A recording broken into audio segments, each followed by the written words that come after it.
So the first one that we're going to look at is the high heels drill. Okay, and we're going to do these from like a regular spider guard because it allows us to work both sides relatively equal. So the first thing, like I'm playing when I'm tarantula guard, my spider guard, I pull all of this back. Now the high heels movement is a way to get Dean's weight to transition onto his toes. Actually, could you come around this side for me, Dean? So what I'm going to do is I'm going to keep this as tight as I can, so I'm maintaining good guard structure, and then I imagine that I'm wearing like a high heel. Okay, so the pointy, spiky bit of my heel is going to go under Dean's like tricep, bicep as I extend up towards the ceiling and get him to do that little step. It might not be as exaggerated as that. It might just be that his weight shifts onto his toes, like so. Very well demonstrated, Dean. But that's really what I'm looking for. Okay, that slight little movement starts the rest of the motion. The important thing to remember when I'm doing this drill is that I'm not, my grip stays in the same place. So when I push against Dean's tricep, I'm not doing this and hanging off it. I'm trying to keep this as close as I can, and I'm just using my hamstring to go over my head. Okay, I need to get that anchor point to him to step. From there, I can do the same thing on the other side, keeping it all closed and trying pulling him, not straight over my head, but slightly off to the angle as well. Okay, so can you come back around this side?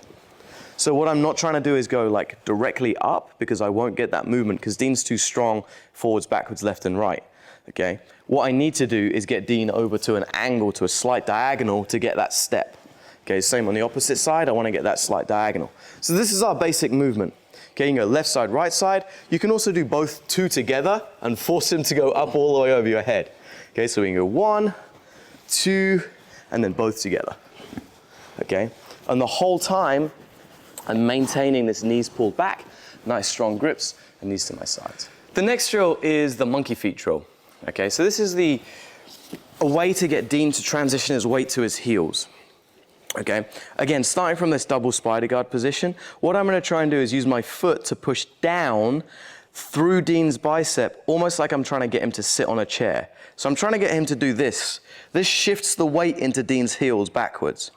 Really important, when I do this, I'm not like opening this space as we've talked about. I'm just trying to step down on his bicep so my toes curl over the top and I keep this all tight and I step down into his hip. So his weight is transitioning backwards. Again, we can do the same thing on the other side. I curl the toes and I force Dean to sit down.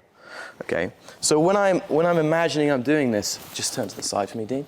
What I'm trying to do is I'm trying to take Dean's hip and I'm trying to pull it through this straight line so his weight transitions back all the way through to his heels. That's what I'm looking at doing with the monkey feet drill.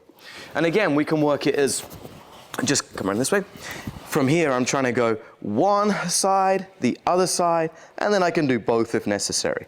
That's it. It's a really simple drill. It won't feel like a lot, but Dean should feel like all of that weight transitions through his heels, and it's going to give me a really good off balance, particularly when we connect the high heels and the monkey feet drills together.